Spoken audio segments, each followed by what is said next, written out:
Seoul Dynasty, they come already having built a dynasty, and they're looking to build a new one, Matt.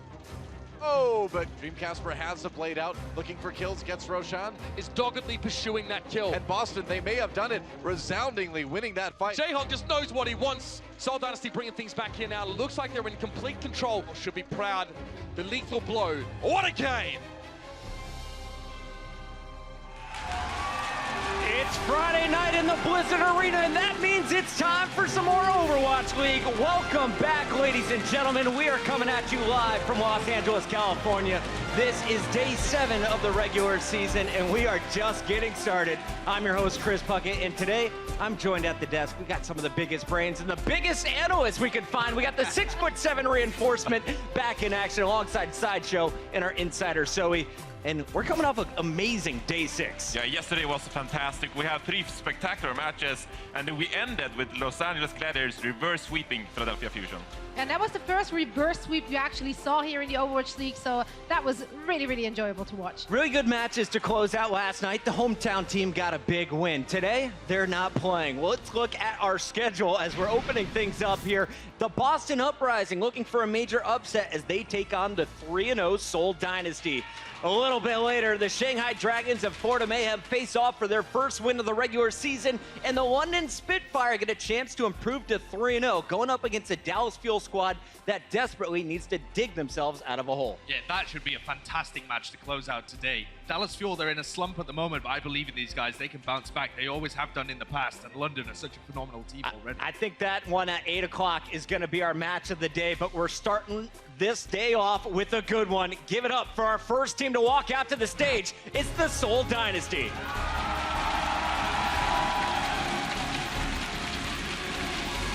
A very happy Miro, one of the greatest tanks in the game, leading the way. And this Seoul Dynasty enters the match at 3-0. It's a powerhouse lineup. They've gone through Dallas, they powered through the Gladiators, and they just sent Florida Mayhem packing. Yeah, I mean, their results speak for themselves. The Dynasty looked strong in week 1, but they claimed they only performed at a 6 out of 10, so that means we haven't even seen their final form yet. And I really like that they have been experimenting at the last few games. They went for non-meta picks. We saw them swap in players we haven't really seen on the stage, and that just shows that they have the bigger picture in mind and not obsessed with just crushing their opponent. Yes, and this time we're going to see Miro on the main tank role instead of Kiku, who has been their favored main tank so far this season. But still, it is Junkertown as our first map, and so I think we will see Miro on the Orisa. Everybody wants to see Kuki a little bit later. Sideshow, who are you looking out for in this match? Well, they brought in another DPS partner for Fleder. That's Wiki is going to be starting out today. And he's got such a deep hero pool that complements Fleder as well. He can play the Tracer like Bunny, like Munchkin, but also plays Junkrat for the team. He's been seen on Genji, on Doomfist as well. So this is a very flexible and diverse lineup on the DPS for Seoul Dynasty. If you're just joining us here at the Overwatch League, keep your eyes on the man on the far right. Fleda has been a rock star, taking player of the match multiple times already just through their first 3 matches. It's time to introduce their opponents, though. Please put your hands together and give it up for the Uprising.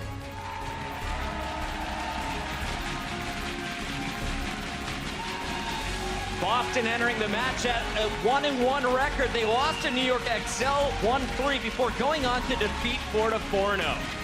Yeah, this has been one of the most surprisingly good teams this season. They came in and they had no superstar names that we could really latch onto. They took some risks on players with hidden potential, and they are all performing at a really solid level. The discipline on this team, the way that their timing and executions have run so well, has really looked like they are a solid contender. Yes, and it is much credit to Gamsu, who has a long history of playing professionally in esports. He's one of the more disciplined players on this team.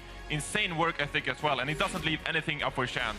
So much credit to Boston. What makes Gamsu so good, Reinforce? Well, he wants to study the game so much, and so every leap you see on his Winston, he's going to dictate the dives together with Dreamcasper on the lineup, and they're not going to leave anything up for chance. There's a look at the young man. That is Gamsu. Now, I mean, they have a big roster. They have a 10-man roster and several people to fill each role. However, they only have one main tank with Gamsu. Seoul has 2. They have very different play styles too, with Miro and Kuki.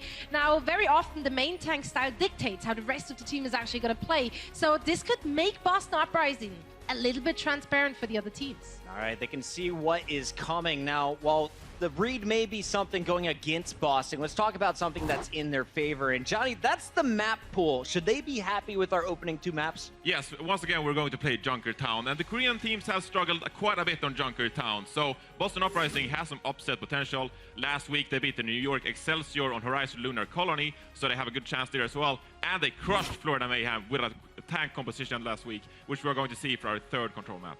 Zoe, how is Seoul feeling coming into today's match? Actually very good. I did talk to the team and to the coach, and they did say that they're very well aware of Boston Uprising's play style.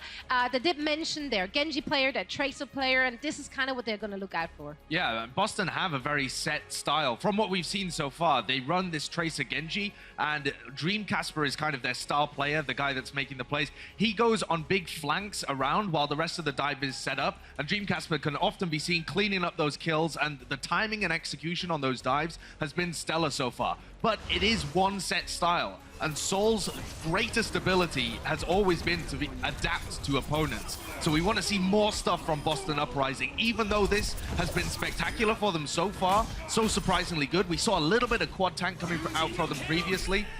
Things like this are what's required, I think, to knock Seoul off their game a little bit. And here are just a few highlights. You mentioned Seoul can adapt to their opponent. Well, so can Dream Casper. So far throughout the regular season, he's played 9 heroes. Let me read these off. We got Reaper, Mei, Hanzo, Soldier 76, Pharah, McCree, Roadhog, Widowmaker, and Genji. Ridiculous hero pool, and he has shined in all of these heroes. But Johnny, when you're looking at this man today, what do you want to see him on? I'd actually like to see some more Roadhog because he was so good versus Florida on it. He has insane hook accuracy, probably the best in the league actually. Yes, 87.5%, so that's an amazing hook accuracy right there. And if he can keep finding picks on Fleta or Wicked, I mean, that's going to make the difference. I just got to hear from the audience real quick. I've been on Roadhog a few times. I can't remember a single game being above 60%.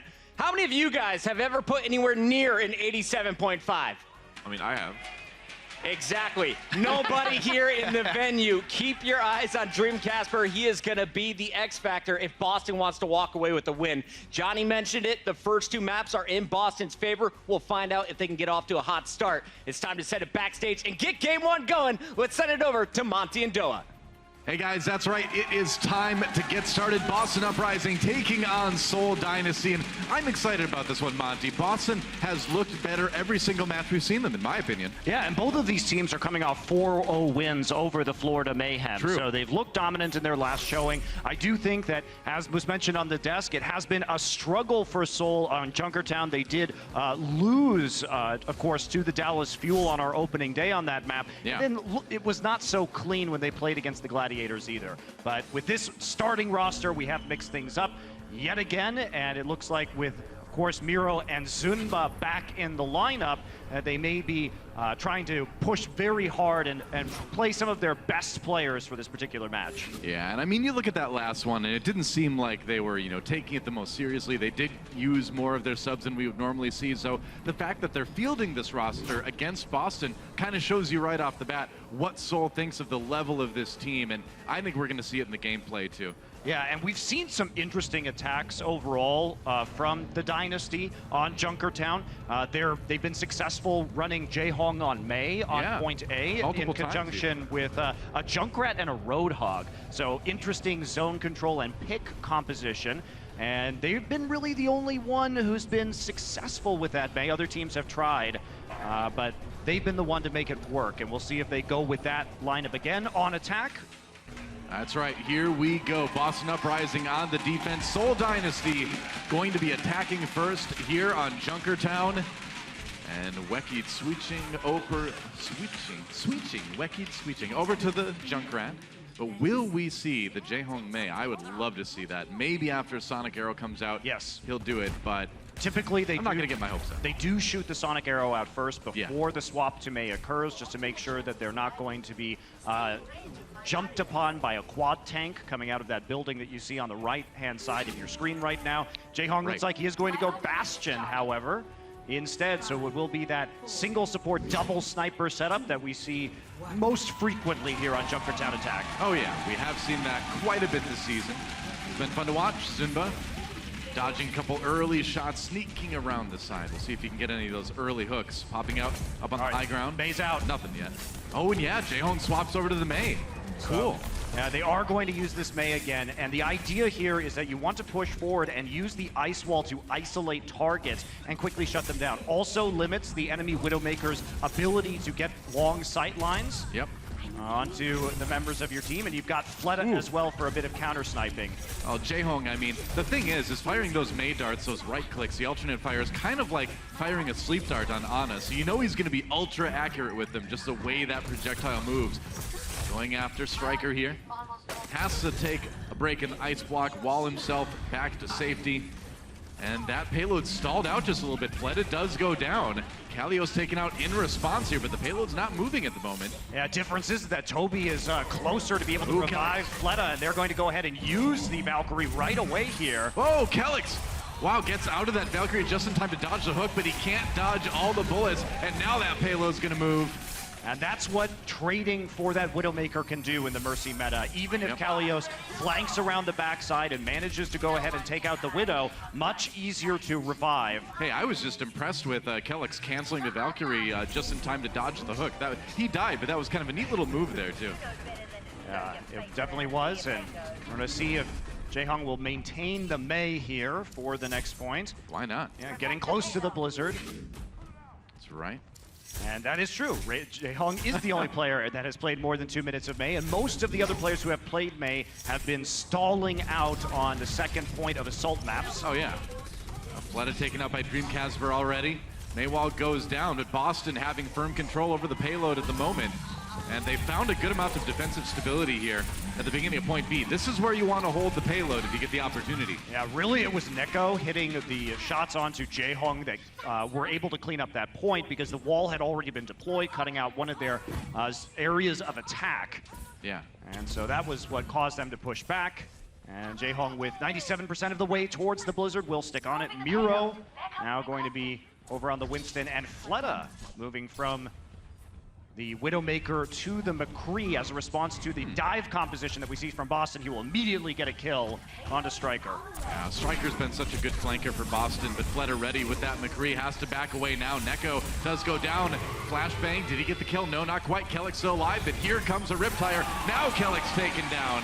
Caught him in midair, and can Seoul use this to move the payload? Yes. Like they can. Yeah, yes they can. That revive not going to be enough. So the Riptire deployed at the right time. They knew that the Valkyrie was going to be available and targeted the Flying Mercy. That was a punishment because they knew the Mercy would come in to revive Striker, who had died very deep in the back lines against the McCree, against Fleta's McCree. So as soon as they see that, it's an opportunity for them to get the punish with the pick of the Riptire. Oh, Dreamcasper comes in with the Dragon Blade out, but immediately dies. That was kind of a little bit more desperation than I think you needed there. They were going to take B either way. That's going to give Seoul maybe a little bit more momentum coming into C here. Yeah, and Jaehong had the opportunity to drop the Blizzard, and it looks like he is going to be going back and swapping out right now. Usually a Zenyatta better on this last point. Yep. Too much verticality here. It's easy for people to get around the Mei walls, and you need that Orb of Discord to cleanly pick off targets and finish the map.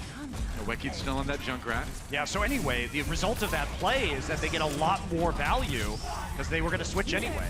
A couple ultimates used by Boston as they try to push Seoul back a little bit here. Self-destruct, not really getting anything for Seoul at the moment, but Gamsu just batting people around with that Primal Raging Winston. Boston once again will stall out Seoul. One of the bright spots of Boston has definitely been their tank line and Gamsu's ability to make plays with the Primal Rage. So catching them in a corridor right there, Gamsu is going to knock everybody back, boy. get both supports actually off the map, and that will lead to a very quick teamfight win for Boston. I would not want to be in a narrow hallway with an angry Winston. Not just Winston, I take any angry gorilla. I'd take pretty much any hero in Overwatch, actually. Wouldn't want to be in a narrow hallway with any of them. Not if they were angry at me. Anyway. Miro has his Primal Rage up. Zunba does get the kill onto Gamsu. Maybe went a little bit too deep that time. Here comes the Tire again, biding his time, trying to look for those targets. Is he going to find anyone? He finds Kelix again as Kelix goes for another res. Miro in that Winston ultimate right now, just ended. trying to pave the way for the payload to keep rolling. And Casper, again, during that play, tries to dive into the back line to deal with Fleta, ends up giving up his life, and that's a big team wipe in favor of the Seoul Dynasty, and they're going to get some movement on the payload here while the members of Boston try and regroup. A couple of support ultimates are coming up relatively soon for them, but they are already going to be matched in terms of percent by the Dynasty. I would say they're pretty close to having both support ultimates as well. They're going to go ahead and use the Valkyrie right away as Zunba goes deep. They're trying to focus Gamsu. They will be successful in doing that. Miro, though, falls as well. Here comes their res. Kelix, can they catch him again? Oh, he's so low, but he's in the Valk. He's getting that health regen, and he manages to make it out. Meanwhile, Zunba, ooh, lucky as well, as he is nearly demeched on that Diva. They may have to take a break. And oh, wow, that's a Transcendence. They have to push forward with this. I don't know.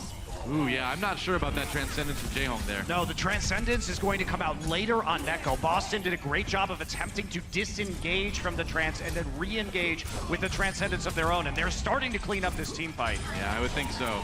Seoul used a lot and weren't able to push the payload like they wanted to. So now, looking at the ult economy right here, Boston with a pretty big edge with about a minute 40 remaining. Yeah, that was nearly a mirror fight for both teams as it started out, because Seoul initiates with the Valkyrie, and they send Miro in alone while everyone else collapses back on Gamsu's engage, because they figure if they kill Gamsu, then they can come back, push out, and immediately res Miro for the advantage. Unfortunately, they didn't count on Kelix also having his Valkyrie up during that time period. I think they had calculated it just a little bit off, and so because they end up engaging first, everybody's using these support ults, and they trade the same kills to start off. The later Transcendence allows Boston to get that upper hand. That's some really good team play there from the Uprising. Yeah, certainly looking pretty well coordinated. Casper trying to hold that high ground now. And Miro a little bit on his own here, got separated from the rest of his team. This could be bad. Forced to use that Primal Rage maybe a bit earlier than they wished. The payload is moving forward though. Boston biding their time. Yeah, both Valkyries are going to be back up, both Transcendences soon afterwards, which surprised me. Blade. A very similar style of play to the last one. Oh, looking for targets, finally finds one on Wicked. Maybe he can take Toby too, not quite yet, getting zoned out by Miro, who's still up. Miro drops that shield, preventing a lot of the damage, so Dreamcasper not getting a ton of that ultimate. Oh, takes out the Riptire though. He knew he had it with the dash. Great heads up play by him. And that payload though, in the meantime, still getting pretty close to the end here. Jaehong with another Transcendence. Kelix killed during his Valkyrie too, so this is the opportunity that Seoul needs. Yeah, the right click, is he gonna find it? No, taken out by Gamsu. Meanwhile, Fled on the Tracer, and they manage to complete, keeping Boston off the payload for just long enough to get that third point. Yeah, in spite of Seoul's successful attack, the Boston defense was quite solid. In fact, Kelix was great at holding on to that Valkyrie until the very end when they were forced to re-engage. Had he not died during that Valkyrie at the end, Boston may have had an opportunity to complete the hold. So Seoul struggling, especially with the enemy ults, support ult cooldowns as they approach the end of that map. And Seoul against Dallas Fuel also had a lot of challenges when it came to getting through point C. Yeah, that is correct. And so Seoul does complete their attack round, but Boston certainly makes it a struggle. Only 8.9 seconds left too, so that was a last-second push, and I think it's really a testament to how well Boston's been playing that they were extremely close to holding on C there. Absolutely. We'll see what Boston has planned for their attack round here as we get ready to get moving with round number 2 here on Junkertown. So historically, Boston has done what many other teams have done, that is to say, using the Hanzo and the Widowmaker combination, moving one of their support players over to the Bastion. And that was a style that we saw pioneered in the preseason by Seoul Dynasty. Right. And on the other hand, it looks like Seoul might be going for something a bit interesting. Pick composition here. Jaehong is back out on the Mei. And they're going to be using that with the traps from the Junkrat and the hook from the Roadhog to isolate people and quickly pick them off. I really love this Mei from Jaehong. I do too. It's such an X factor that you just can't practice for very well. I mean, no other team is running the Mei on Junkertown right now. So you know, when you run into this, you kind of have to adapt on the fly, and that's been tough for a lot of teams. Yeah, especially when you're trying to effectively escort this payload and you're dealing with the Bastion. Well, the best barrier against the Bastion is simply to put the ice wall in front of him. Yep. Dreamcasper will take out Miro right away. That was a very, very fast kill. Where's the res? They're trying to lure Toby out. Yeah, you so can't. Dreamcasper can find a shot. Yeah, can't go for that res, unfortunately. That means that Boston's going to be able to push the payload all the way into this second choke point while they wait for Miro to respawn. He is still on his very slow way back with this Orisa. Yep, takes a long time, despite having twice as many legs as every other hero in the game. Still incredibly slow. Yeah, that's right. Dreamcasper finding a couple shots over the top of the building there, looking for a kill on No Wicked. Can't find him. Fleta does go down though. Striker, his arrow finds its mark. Boston on the payload for the moment. Jaehong just gonna stall out with that ice block. He does go down though. Neko with the kill. Dreamcasper still lurking on the flank. Wekid, one of the only members of Seoul still standing here on point A. That payload is moving very quickly. Yeah, the issue with using this Mei is that if you can't use the ice walls in the first and second choke point, Mei doesn't really have a lot of value. As you notice, Boston able to get around through the second choke, and there's not a great place to isolate somebody with the Mei wall to create a zone, prevent them from going through one of those buildings, or just cut off the entire choke point itself. Yeah. So once you're at that point, you sort of just have to resign yourself. But the quick pick from Boston allows them to move much further and much quicker than they normally would have been able to against that composition. Now we'll see if they can keep it going here in point B. Taking a position up on the high ground. Miro trying to come around the side, checking to see if there's anybody vulnerable in the back lines. He's low. Oh, can he get over it? Nice kill, actually. A little bit of damage from Dreamcasper, and Kalios finishes that one out. Toby brings Miro back up again. Oh, but Fleta finds himself on the wrong end of a sniper round. And it's a brawl at the moment, but Boston can't quite get to the payload, it seems like. Well, they're trying to save this fight with a Valkyrie right now. Fleta was harassing Striker in the back lines, and now Kalios will be doing the same thing. Fleta been zoned out of this engagement, and they find the Mercy. So Boston, again, with a better ult economy when it comes to those support ults, and they're able to push it on through. It is interesting. You know, we've talked about Seoul's supports being kind of in a rough meta for them. You know, we normally see the Lucio Ana, right? And now we see Toby and Jaehong having to play heroes that they're not quite as dominant on, and I think it is showing a little bit here. Well, I'm liking... Oh, Miro. Miro! Yeah, diving in there. They're going to try and salvage this with a Riptire. Now they got Striker, but they didn't stop them from taking the point. Nope, they did not. And that's one thing that's been impressive about Kelix is his judgment of when to use the Valkyrie. You can really see the Boston Uprising are performing well as a unit with their communication. Jaehong threatened by Kalios. If you can get a D-Mech on Zimba, that'd be big, but it's tough to chase that far. Anybody in spawn? Nope. All right, the payload is moving. Dreamcasper just camping out on that. Has Widow. Neko, meanwhile, on the high ground, trying to back away, but too many members of Seoul there to take him down. And back to the payload goes Kalios here. Seoul already pretty far ahead in this fight. Looks like they might be able to find a bit of stability here defensively. Actually, oh God, Kalios gonna catch people. Striker flanked around the backside of the staircase for the pulse bomb. Man, just when you thought it was going Seoul's way, Striker comes in and saves the day with that 2-kill pulse bomb.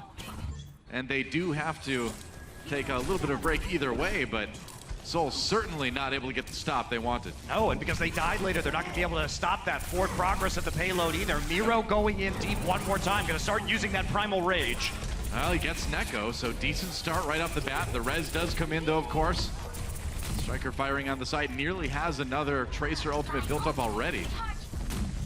Kelix going to be using that Valkyrie. This is one of the very few times we've seen him use it first in this game, and Toby will hold on to his in response. So may have been an overinvestment right there, especially because they have already been pushed out back towards their spawn. So they're going to have to recover, and it's going to take some time off the clock to be sure. Well, they can't push with that ability, and Wekid. Oh, you know, sometimes those Junkrat bombs just go in the right place at the right time. Just ask Jake.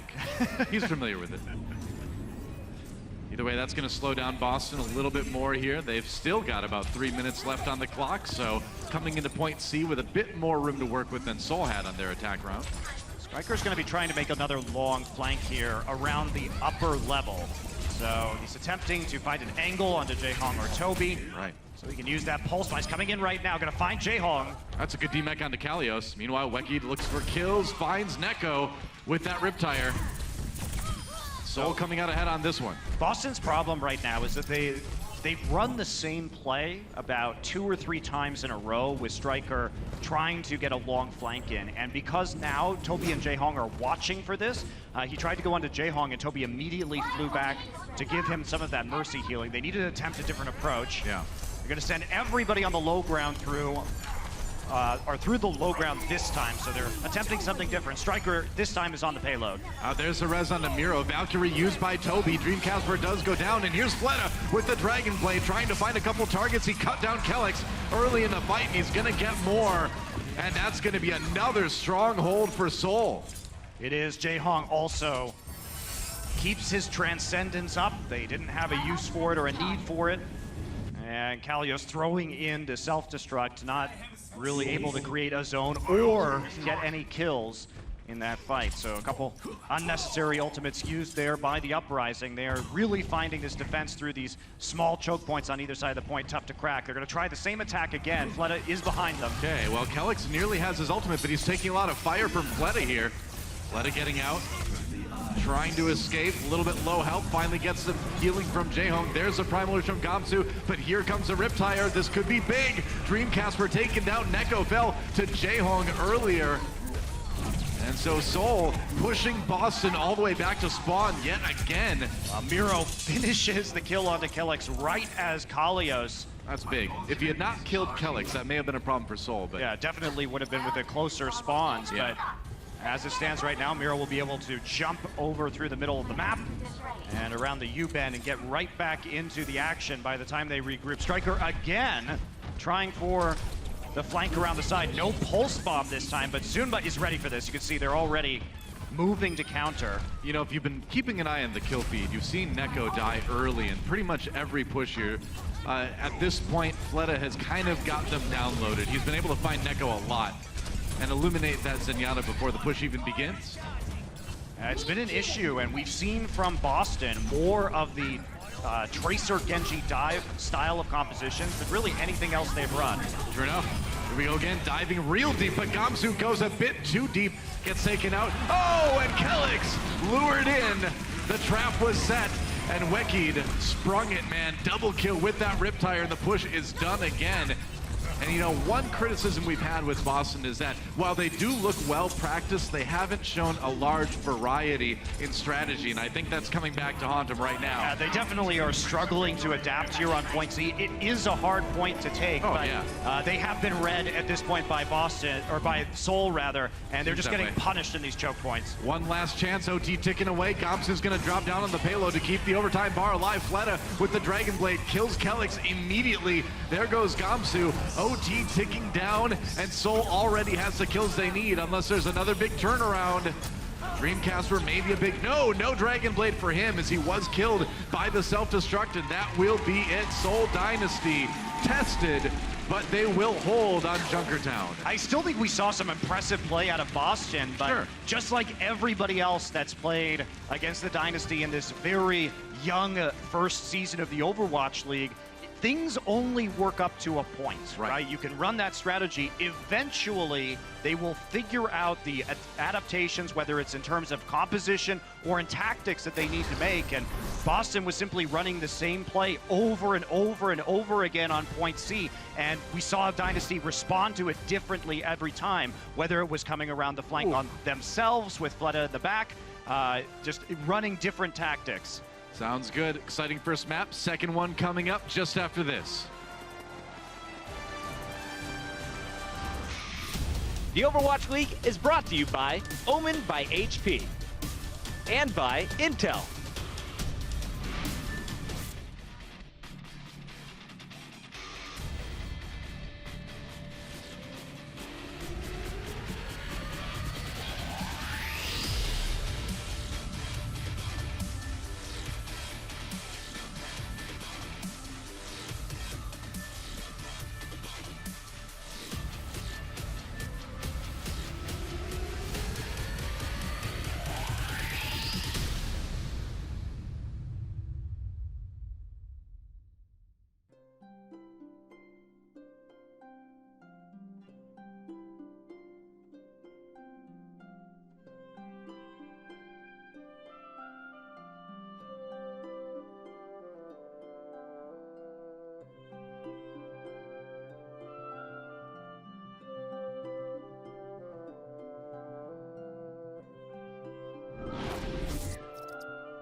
first, we have to introduce the Boston Uprising.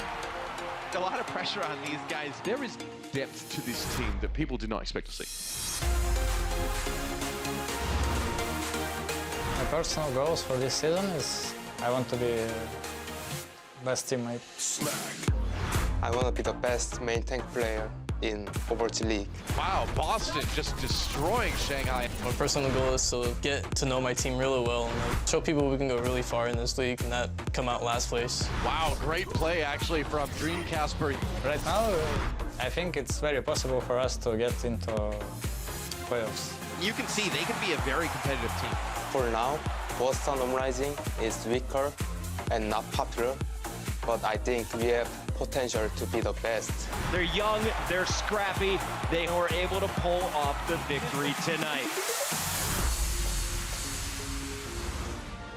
Well, guys, Boston scrappy indeed, and a pretty solid first map despite the strength of Seoul. Really wasn't until that very end where they couldn't really find a different way to break point C that things kind of fell apart for the Uprising. Yeah, and what I really like about watching Boston play is many people assumed that this was not going to be a very good team coming into Overwatch League, but what the organization itself said was that they were looking for coachability first and foremost, and I think you can really see that with this roster because as far as communication and fundamentals go, very solid. But the question is, can they adapt within the game itself? And they've been struggling with that, but I think that's going to come in time, and then they're going to be very dangerous. I agree, too. And I mean, if you look at the stages, 2, 3, etc., I think this team's going to really come up. As you can see on your screen, Bunny subbing in for Wekid, making a little bit of a swap. So bringing in a Tracer specialist for map number 2. We can play other things, but it's pretty much what we know him for as we look ahead towards Horizon Lunar Colony. And I think this makes sense considering that,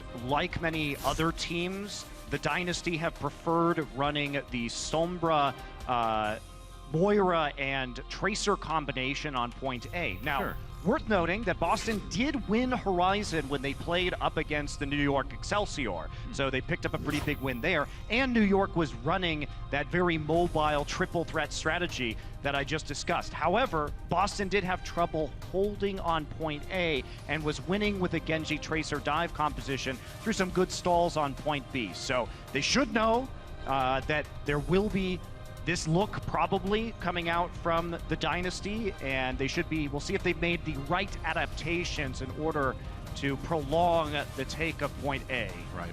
And that's going to be kind of the keys of the game for these guys going forward, right, is adaptation. Are they going to be able to adjust in the heat of the moment to what their opponents are doing? And I got to say, Seoul's probably going to be the biggest test of that kind of thing.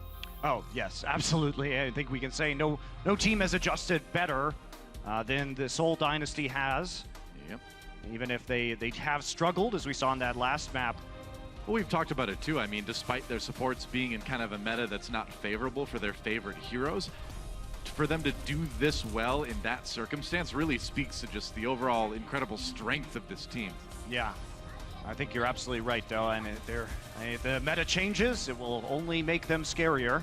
Yep. They can start playing that Ana and Lucio again. They're going to be feeling good. I really can't wait till Jaehong's Ana comes back. It has come back already. We see it a little bit, but he plays it more often than anyone else. I miss seeing it every map like we used to, though. Okay, so Boston played this dive composition both on attack and defense against New York on Horizon, and it's going to be matched by dive from Seoul. So we're not going to see the Moira, Sombra, Tracer, and they're just going to try and out-dive the opposition. So Mira will dodge ahead to do a little bit of scouting right here. Now, usually dive compositions on Horizon work with an engage as you're crossing through this open ground. Right. If you're on the attack. So are they going to try and bait this out? No, they're just going to go onto the high ground. Wow, they are going in hard. Miro getting really, really low, and Boston's going to punish that. Miro Fleta dying early, Zunba demeched. Disaster for Seoul. Can Boston get to the point, though? Or can they defend it anyway? Yeah, and they can get to the point all they want. They can go back, just retreat. But I like the way they're playing now. Just woke up. And you see that because they already have the high ground advantage. Only so many of these Seoul heroes can get up quickly onto the high ground. So they were rapidly outnumbered as Boston came back in order to defend. Well, Jaehyung trying to come in again. This time they're ready for Gamsu. Orb of Discord gets on him right away. A lot of extra damage. And so now Boston without one of their tanks here. Yeah, Bunny, all he's doing right now is just trying to force them to come back onto the point and defend. And that caught Boston a bit out of position. That's the plan. Now they're going to try to catch Boston outside of it. Dreamcasper pulls out the sword, looking for a few victims. Miro jumping to safety. Can't get any kills with that.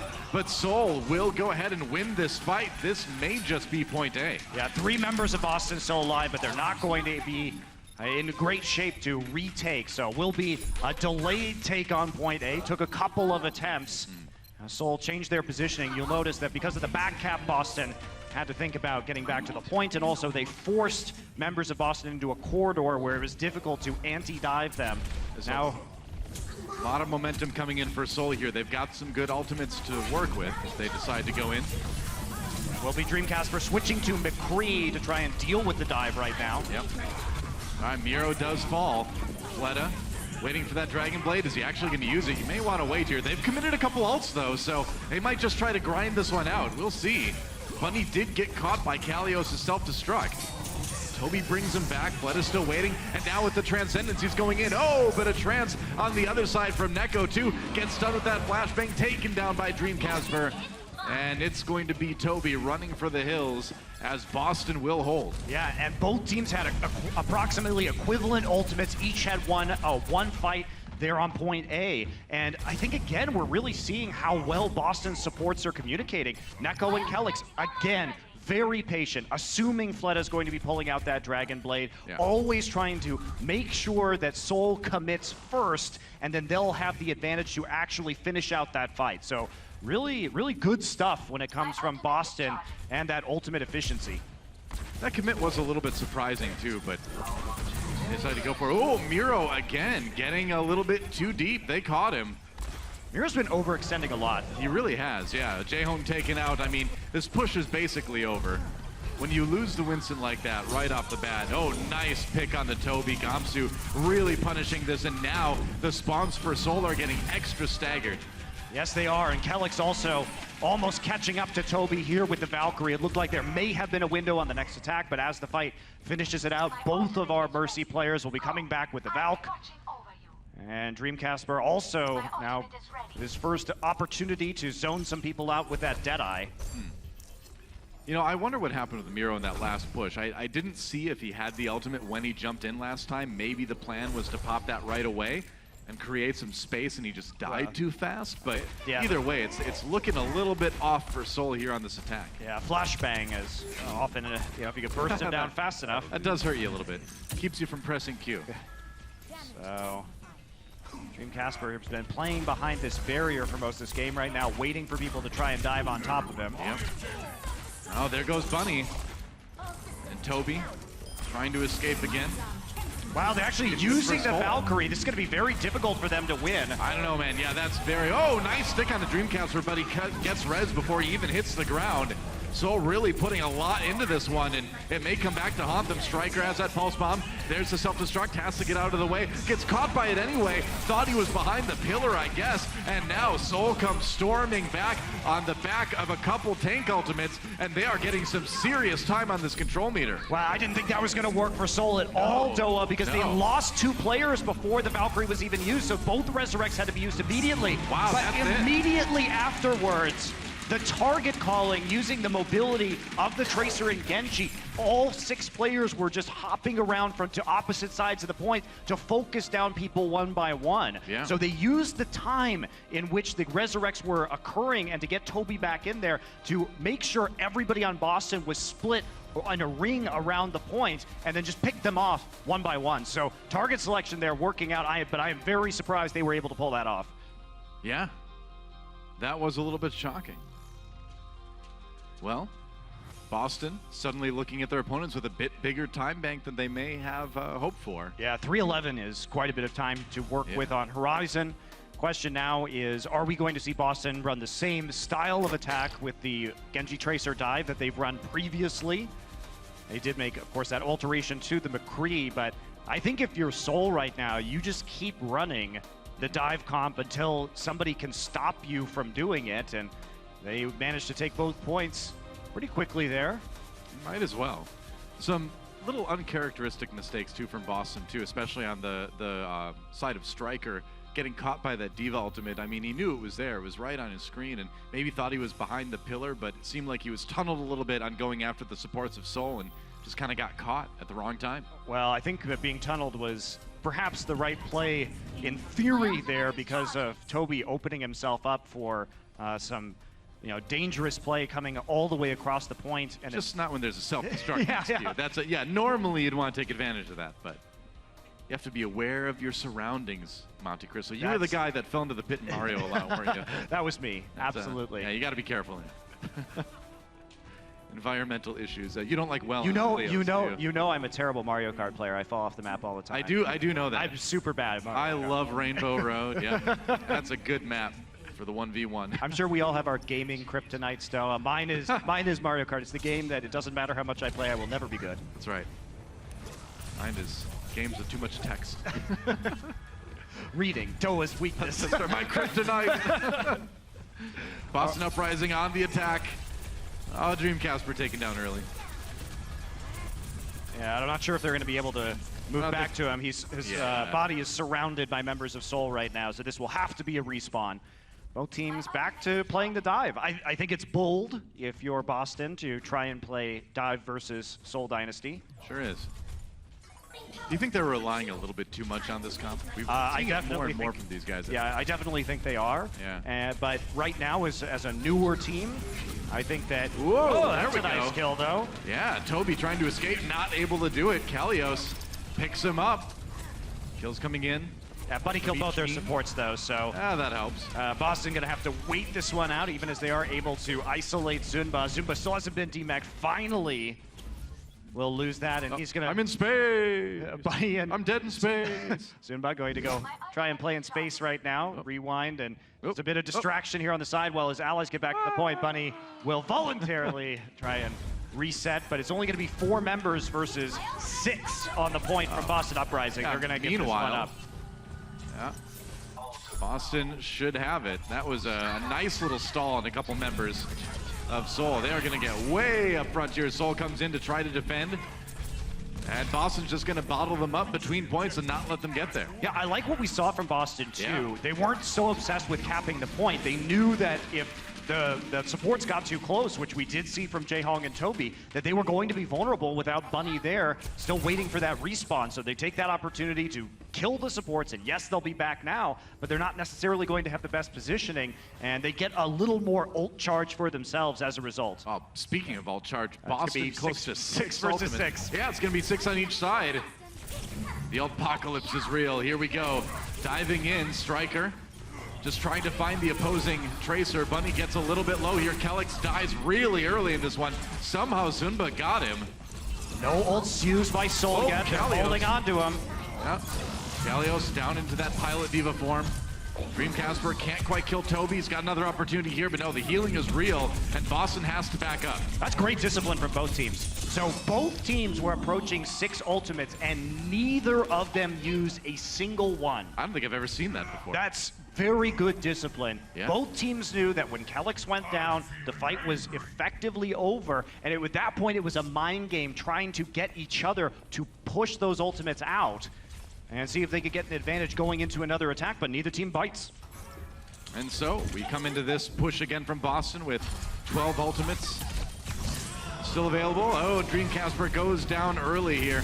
None used yet. Kalios trying to turn things around, but Seoul just all over them. The dive has been, when you're on this point where it's so wide open, here's where you're really gonna see who the better diving team is. Yeah, you're gonna be trying to control some of those ults. Bunny actually will demech Kalios. So the one ult we saw used coming in was just the pulse bomb to force Kalios to have to either reset his ultimate by going back to spawn and swapping heroes back to Diva, or to slowly ping away with the Bunny Blaster to get his mech back. So that's just a great delay. Both teams really, really disciplined right now.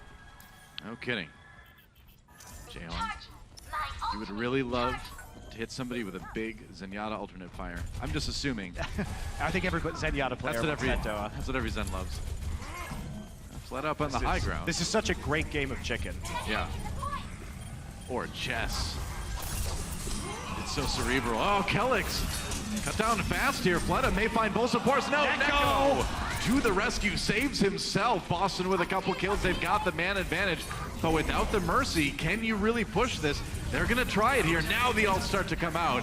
Jaehong backing away, needs to worry about that Tracer a little bit. Striker certainly a danger. There's a Transcendence, Boston committing, and they do kill Kobe. Jaehong has to pop his own ultimate to try to keep the team up, but Dreamcasper is still gonna find those kills anyway. Neko actually getting another kill onto a DPS hero, so this is Boston's opportunity. Dreamcasper's gotten like 4 kills in this fight, putting Boston on his back and carrying them now. They've nearly got that first tick, but Toby coming back in with some reses. He had that Mercy ultimate. Dreamcasper's still alive though. Miro just trying to keep people off the point. There's still not that first tick taken by Boston yet. Are they actually gonna get pushed back here? Wow, Seoul manages to pull it out of the fire in the end and deny Boston even a tick on point B. And all 12 ultimates were used in that fight, Doa. Crazy. And you see both of these teams aware of a timing. Boston thought that by having that death from Seoul in their back line that they would be able to push forward and use the ult and the man advantage just to try and take over that point. But with Toby resurrecting and the Valkyrie coming back on, there was a narrow timing window that Boston couldn't quite execute on. You know, you do see pushes held, but generally the attacking team gets at least 1 or 2 ticks on the control meter. That's what I'm really shocked about, is that they managed to do it without giving Boston anything. That's crazy. Boston coming in now again. Down to 2 minutes left in the time bank. It's time to make something happen, and Gamsu falls really early. Kalios trying to compensate Dreamcasper with a kill onto Fleta though. And maybe they can push ahead a little bit more here. Gamsu back up again. Dodging that self-destruct now. Dreamcasper about to go back in. Pulls it out Miro. Can they keep him healed up? Reflect, looks like they can. And throughout all of that, Diva was still on the point, denying Boston time. And guess what, Doa? Toby still has that Valkyrie, so he's gonna go ahead and use it now. He's gonna try. Calyx gets stomped by Miro, actually. So now the only Mercy up for Seoul. And Boston, they're backing away. Kalios, D-Mech, that's going to be a pretty... Okay, they didn't stagger him as much as they could have. Going to go instead after Gamsu, get another late kill on the tank. Seoul once again holding.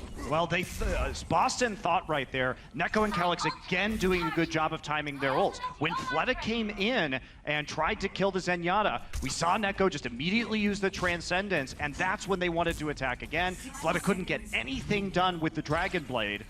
And so it looked like an opening was presenting itself. However, Seoul was able to constantly keep one person on the points, and Boston with just slightly better target selection could be winning these fights. Toby got low, but he stayed alive for the moment anyway. Zumba back on the high ground. They're going to D-Mech Kalios early. Good start for Seoul. Fleta just waiting, man. He's got opportunities. Yeah, doesn't even need to pull out that Dragon Blade. Self-destruct catches Neko. Another push stuffed by Seoul. Oh, they're gonna go up to the Dragon Blade. Calyx in danger, cut down. Oh, Fleta just decides to punish, and with 20 seconds left, you really can't blame him. Absolute desperation for Boston, but it just is not gonna be enough unless they get some sort of crazy desperation push going here. I mean, it took the Transcendence just for Neko to get back to the point. Fleta took an opportunity after Neko died, knowing that if the Valkyrie was popped, he could counter it with a Dragon Blade, find that Mercy, and he does. And that is it. So Seoul Dynasty will win the map and go up 2-0 in this series. I mean, that may be 2 maps for Seoul, though, but the level of teamwork and coordination we're seeing out of Boston right now for such a new team is impressive. It's a tough match for Boston, although Seoul has definitely been looking better in the last couple matches. Like you said, Boston showing a lot of strength on their side, too, if not maybe enough adaptability. Yeah, but take a look at that last point with the 12 ult and the game of chicken that we saw with the ult economy. Really fun Overwatch to see. And we haven't gotten enough of that yet. No, I'm sure we'll see much more as the season continues. We're going to take a break. Coming back to halftime right after this.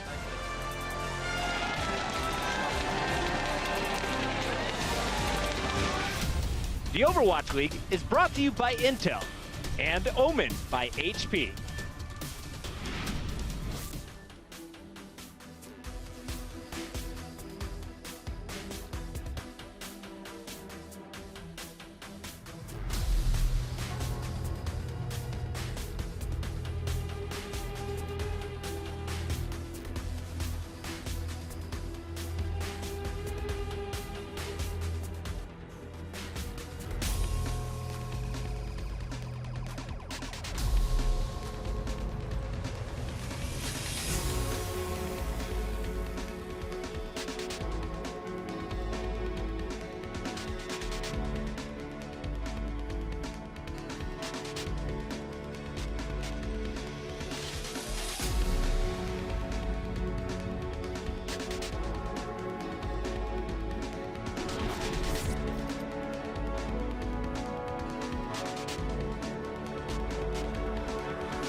It's halftime, and so far, it's all Seoul Dynasty. They lead 2-0 here at the half. Welcome back, everybody. I'm your host, Puckett. Alongside, we got Reinforced Inside Show to break down all the games. We're going to start here with game number 1. Now, coming in, we said this is a great opportunity for Boston. You're going to be playing on Junkertown and then Horizon, 2 maps that could give South Korean teams some trouble. Seoul Dynasty, they gave up the first 2 points. Boston started to roll really on their attack, but then Seoul really turned the game around. As we look at some of the highlights though, Johnny, I know we were focused early on the Bastion, Neko, normally a support player bringing out one of the star DPS, but later in the game it became all about the tanks. Yes, it did. We saw both teams playing dive here, and Miro, he was opting for that Winston. I said maybe plan for the Orisa, it is Junkertown after all, but it was the aggressive dives from Seoul Dynasty that really shut down Boston Uprising. And maybe they figured something out here, because Dream Casper, he hasn't played the Junkrat this Overwatch League season, and so there's no peel to really get the Miro off Boston's back. And so far, Miro's just free to do whatever he wants. That's a really great point. No Junkrat being played by Dream Casper. We talked about the amount of heroes, 9 different heroes. Junkrat, he's been a star in several other matches. A bit surprising to see Boston not running him quite yet. You mentioned Miro, though, the impact he had for Seoul. Let's take a look at some of his highlights and walk me through some of these power plays. Yes, Montecristo mentioned that often Miro actually overextends in a lot of these fights, but it's just a distraction to really create so much space for the rest of Seoul Dynasty. We see Primal Rage repeatedly being popped, and he's just smashing people in the backline all the time. But it grants so much space to Fleta, and also Boston can't really handle this big Winston, because as I mentioned, we see Dream Casper on the McCree. A flashbang isn't really going to be the difference maker. A flashbang isn't going to shut down a Winston. So it's a great read by the coaches of Seoul, really, and a great strategic matchup. And let's look at some of the numbers here from the main tank from our Seoul Dynasty lineup. You can see it takes him about 2 minutes to get to his average ult, but then the ultimate's not really where he's getting all of his kills, Johnny. He's getting the job done just with that Tesla cannon and some punches. Yeah, I mean, just look at this hero damage done. It's actually insane what a difference. Gamsu often, he is a reactive Winston, so he often looks at Miro, what is Miro doing, how can I punish him, and how can I take this next fight? So when Miro keeps jumping in aggressively, Gamsu is opting to peel and jump back at Miro, who is in the backline of Boston. But that means he does less damage. But as a Winston, he can't really peel Miro off himself either. So Gamsu keeps doing not much of anything besides some great Primal Rages this series. But overall, the impact of Miro versus Gamsu has been so favored for Seoul Dynasty. Now, as we mentioned, Sideshow, this was actually looking good for Boston in the early stages. Yes, Seoul was able to complete all 3 points, but Boston was doing it faster through points A and B. On point C, though, they got snuffed out, and we're about to look at some highlights here from the Seoul Dynasty and what they were able to do. We talked about their ability to adapt. They knew everything Boston was going to throw at them, and were ready for it. They absolutely did. When it got to that final point, they really struggled. So here's an Insights powered by Intel replay that I'm going to take you through. We're paused at the moment, and I'm going to just highlight a couple of players. So this is the setup from Seoul Dynasty. You can see that Miro here is positioned very far forward, as we were saying, taking aggressive positions. And Wicked in the middle has sight lines going this way and can also go left. So whenever they identify which avenue Boston Uprising are coming from, they can shut that down. Fleta's also got the whole of this left-hand side kind of locked off, along with Jaehong over here on the left. And the rotations are just phenomenal from Seoul Dynasty. As soon as they notice that Boston Uprising are coming from the right-hand side, Wicked is launching players in. They've tried loads of different things at this point, Boston, and now they're just going for a really deep dive effect. Now, here you start to see Gamsu come in, and immediately I'm going to pause it again, because as Gamsu comes in on this super deep dive, trying to get onto the support line of Seoul Dynasty, you see that Wicked instantly takes himself out of the fight so that there's no damage going to be applied to him, and both of the supports back really far up. So you've got Toby and Jaehong are going to start moving backwards here to kite out and separate the distance between their backline and their front line. So as you start moving this forward again, Zunba comes in and collapses so that they're focusing down Gamsu very early. Toby uses his Valkyrie so that he's got the movement abilities to be able to react to it. Miro from his forward position unseen is also able to collapse, and Kalios and Neko don't even get into the fight. This fight is also just completely ruined by Wicked's Tire that comes in over the top and grabs a 2K here onto Dreamcasper and Kelex, utterly ruining it. So this was the Insights powered by Intel, and I think the most impressive portion of this is just the rotations that we see from Seoul Dynasty. Because as the way that they've set it up, they're locking down all of the choke points, and they're also able to rotate and adapt to whatever dive that Boston Uprising throw at them. They move their backline back, they put Wicked over on the side so that he can peel for them, and both of their tanks come back and destroy everybody. It's clinical stuff. That was an absolute amazing breakdown. Can we give it up for Sideshow here? Yes, awesome breakdown from top down. We got to keep it rolling. Let's go into our second map. It's Horizon. We talked about Boston. You got to win over New York on this map. Can you get it over the Seoul Dynasty? They had a pretty decent initial stop to the attack from Seoul, but from there, it seemed that Seoul really started to take over the map. They were slowly able to grind out point B. Well, it was more of the same. I think it was Zoe who mentioned at the desk also that the coaches of Seoul Dynasty said that Boston is really predictable. The only strat they have going for them is this dive. And so Seoul really just figured Boston out, and they keep winning these fights, they keep diving with Miro, etc. And Boston really don't know what to do about it. So we keep them, they try to find different routes. Is Gamsu going to dive deep? Or is he going to peel, etc.? But they haven't really found a solution, and Seoul really has such a strategic advantage. And it kept on during Horizon. And Boston Uprising, when we saw them run this excellent dive on Horizon before, it was into this Orisa Roadhog kind of strategy where you have a very set position.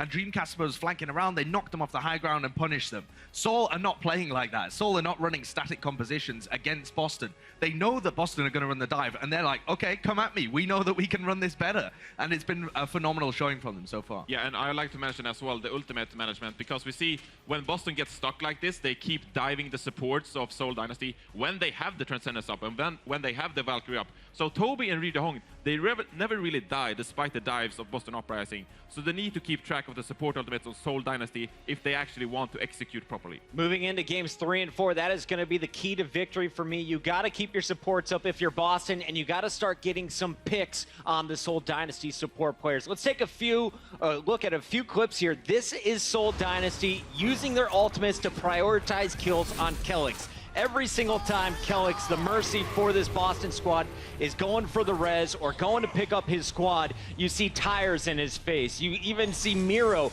popping the Primal Rage and just trying to knock him away. Fantastic use so far of the ultimates by the Seoul Dynasty. In the second half, how do you keep your mercy up? Because he died 21 times compared to Seoul's just 10 deaths from Toby. Well, actually, I think that in this case, Kelix needs to be a bit more passive, because when Gamsu jumps deep on the Winston, then Kelix likes to pop the Valkyrie to stay with Gamsu and heal him up. But Seoul Dynasty in this case, they utilize it so well, so every time they see Gamsu diving deep and Kelix popping that Valkyrie, they counter it with a Wicked Riptire, of course, and just puck him out of the sky. Yeah, I think one of the things that I've noticed, especially on their play on Horizon, is that Seoul are able to get so much room by diving Neko and Kelix, and they don't have, even though Boston are very good when they're playing offense, and they have great offensive dives, they're not so good at being able to collapse and protect their own backline with peel.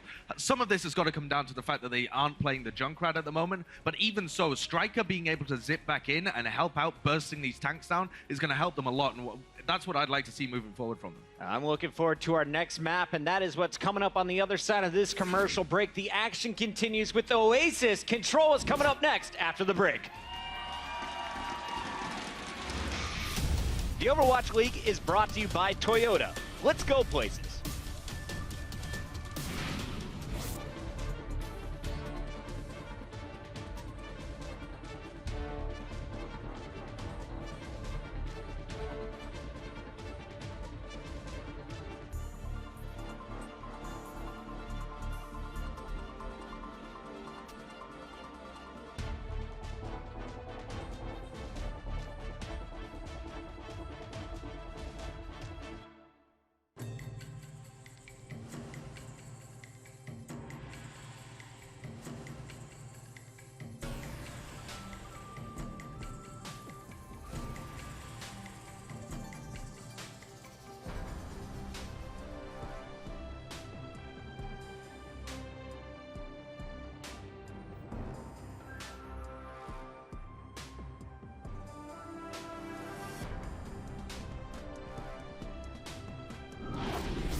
league that offers opportunity for talented competitors to test and push our assumptions about how the game is meant to be played.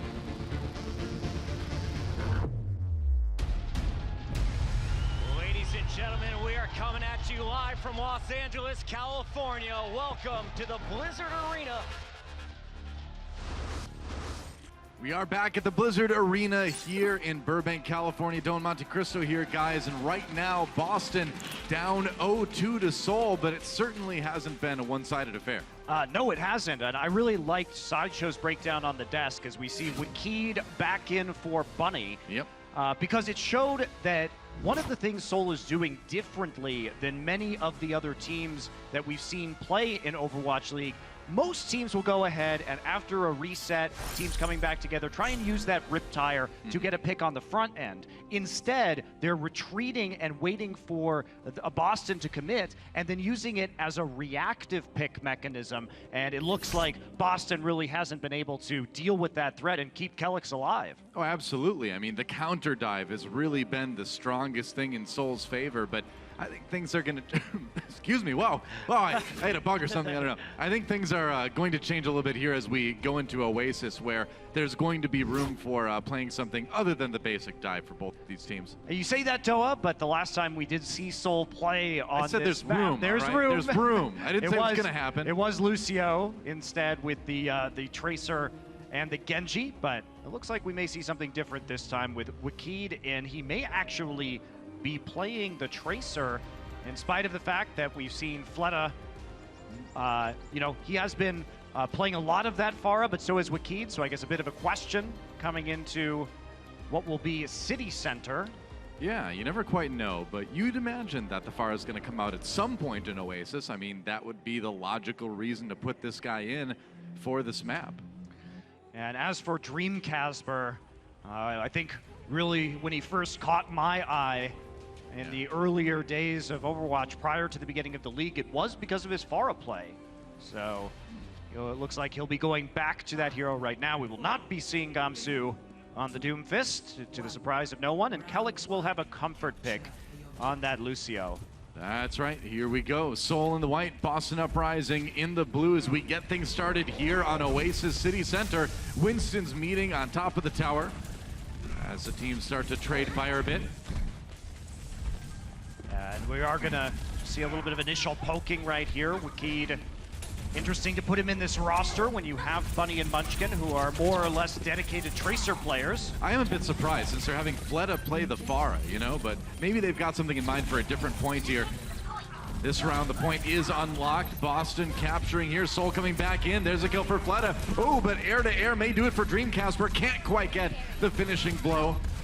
But he came close. Now he's on the retreat here. Yeah, they're all going to be pushed out now as well. Can't get an opportunity to get the resurrection up and available, and Kalios will be demeched and immediately killed by Wakid. Yeah, that's going to be a problem here. Ooh, one more shot on Zunba might do it, but no, the heals come in, and Seoul will go ahead and get their control percent building first here on Oasis.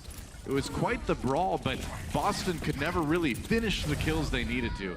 Dream Casper will go ahead and end Zunba right there, who's playing far forward. Won't really make the big difference. He is only slightly staggered behind the members of Boston Uprising, and at least he'll get his mech back in this scenario. Yeah, you can get back to the point pretty quickly here if you're Diva, of course. Toby on the Lucio, so finally both of these Lucio guys getting to play their hero of choice. Boston trying to flip the point. Toby taking a look from the high ground here.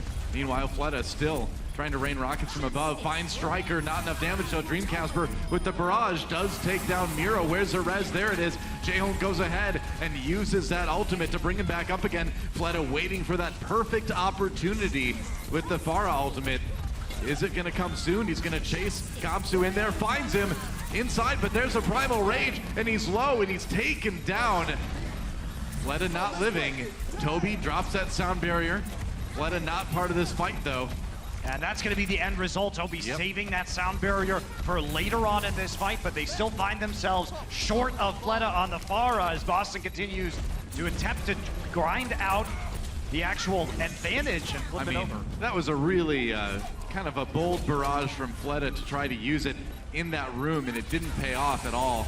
couldn't bring him back. The Valkyrie Reses had already been used by Jaehong, and they're still fighting, though. I'm actually surprised that they've kept it going this long. Zunba pushing them back, and so Boston with an opportunity there, but Seoul just barely clinging to life. Well, it's amazing that they were able to last as long as they did, with Fleta having to come all the way back from the spawn, but at the end, it was the conservative use of the sound barrier that gave them enough HP to hold on to that point. True enough, nice pulse bomb after the rocket comes in, and Weki finds himself a kill onto Gamsu here. Fleta back with a vengeance, another nice shot on Dreamcasper as Jaehong gets the kill on the Mercy, actually.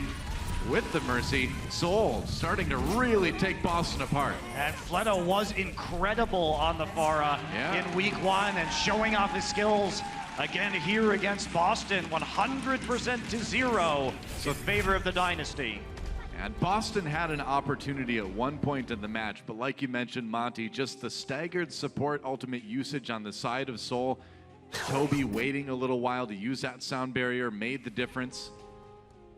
And Weki, we didn't see a lot of what he was doing on the Tracer, but I think our answer can be he was doing enough. He was definitely doing enough, though. He did get that nice pulse bomb onto Gamsu at the end. He also was just picking off the low HP targets after the Pharah had already chunked them out, so important synergy there with Fleta. Now, this map is, we are going to be on University for our second point, and this is where we saw Dreamcasper show one of the most impressive Roadhog performances so far in Overwatch League by having that 87.5% hook accuracy, which nobody who's really played any time on Roadhog in the league has yet to come close to. We'll see if he can repeat. Jaehong gets a kill on the Striker early, so there's a advantage for Seoul as we get things started here on University. Dreamcasper does manage to demech Zunba, though, so no Diva on the side of Seoul. Weki on that Junkrat, as you can see, already has his Riptire. Are you kidding me? That is crazy. He got the Riptire basically before the point even unlocked. Yeah, that was very fast. Bully some members of Boston all the way back off the point right now. Fleta will get resurrected, and that'll be everybody resetting right now. Again, there's not going to be a dive composition. Boston Uprising has made adjustments. They're trying to play triple tank with the Moira and just death ball the point itself. Right. And once they get on it, can use that crowd control and the choke point to really make Seoul's life difficult, but it does make it difficult to retake. Here comes the Riptire trying to find the back line. He gets a lot of damage, but no kills. And Neko right there on the Moira to heal everybody back up. Fleta finds the Deadeye kill onto Dreamcasper, though, so it is a man advantage for Seoul. Nice flashbang, stuns enough members that more kills come in for Seoul onto Boston, and they will be pushed back yet again. Wow, that was such a good flank, and he thought the danger was over after the Riptire. They were getting healed up by the Moira as a unit, but the zoning Deadeye Dreamcasper, fortunately, walking into the open. Yeah.